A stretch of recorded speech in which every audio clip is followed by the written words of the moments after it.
I'm going to show you a quick and easy pressure cooker mutton gravy using simple ingredients, and it always turns out very delicious. If you have got a good quality mutton, then this recipe will make the mutton flesh part fall off the bones very easily.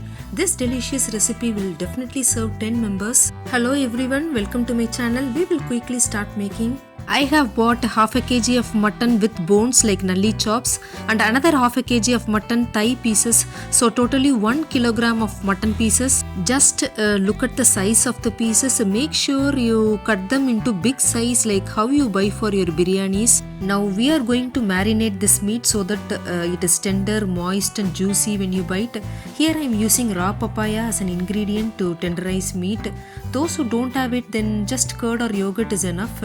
Pregnant women, those trying for baby, both men and women, avoid this raw papaya due to the enzyme peptine in it. Let us take few pieces of papaya flesh along with skin without seeds, grind them into a fine paste and add around 1 tablespoon of it to the meat. Rest of the papaya you could use it in your other dishes like curries, salads, etc. Now let us add 2 cups of fresh thick curd without much sourness. You can also strain the curd in a strainer and get rid of the excess water before adding. We need more gravy, so adding this much curd, lemon juice is not required. Now let us take 20 to 25 garlic cloves depending on the size and 2 big pieces of ginger. Grind them into a coarse paste and add it to the meat. This comes around approximately 3 tablespoons of ginger garlic paste. Then 2 teaspoons of dry red chili powder, 2 teaspoons of Kashmiri red chili powder.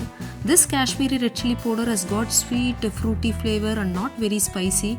This is just to bring out the vibrant red color to boost the appeal of the gravy. In case if you don't have Kashmiri red chili powder or normal red chili powder, then just add whatever chili based powder you have got like sambar powder or other gravy powder. Around 3 to 4 teaspoons based on their spice level. Then 1.5 teaspoon of salt.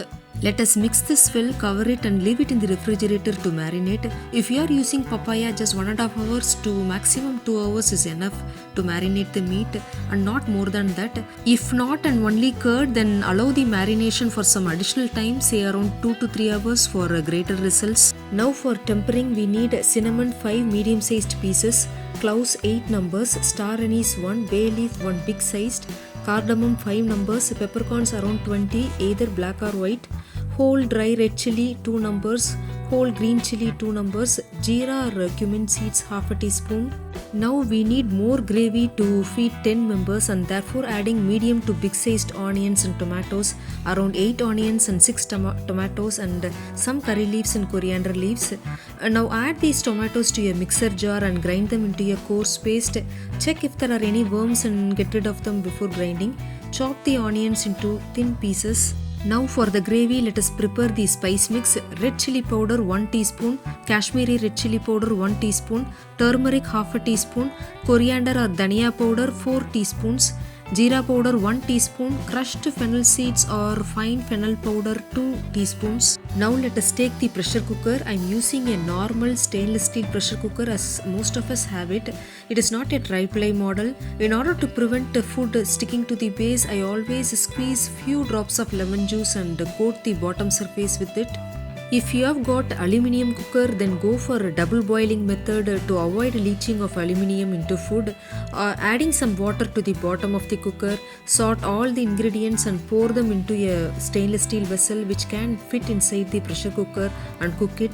Do not cover the vessel with a lid in order to cook the meat properly. This method will reduce the toxicity to some extent. Now let's add 2 tablespoons of ghee, 2 tablespoons of cooking oil. I am using cold pressed groundnut oil. This measurement is for those who are new to cooking, I mean beginners. But if you are used to cooking, then try to make this gravy with less oil as the fat from the mutton makes the gravy more oily. Adding all the whole spices and chilies, let them release the aroma, then the onions and curry leaves. Scrape the food off the sides and sort them well at high flame. When you notice the food starting to stick at the bottom, lower the flame and add some salt, around 1 teaspoon. You can also sprinkle some water to avoid the burns. Once this turns into slight brown color, add the spice mix. Do not burn the spices, just 1 or 2 turns will do. Then immediately add the marinated mutton. Saute for some time, around 10 to 15 minutes. Now we could notice the oil separates out. At this stage, add the tomato puree. Now saute well for 5 minutes. Raise the flame to high and cover the pressure cooker and cook for some time without the whistle. Occasionally open and check and make sure they don't stick to the bottom. Reduce the flame if required. Now at this stage we could adjust salt, spice level, adding 1 teaspoon of chili powder and 1.5 teaspoon of salt. This quantity depends on the sourness of the curd, tomatoes that we have added to the gravy. So make some adjustments here as per your preferences. Now we could see oil separates out.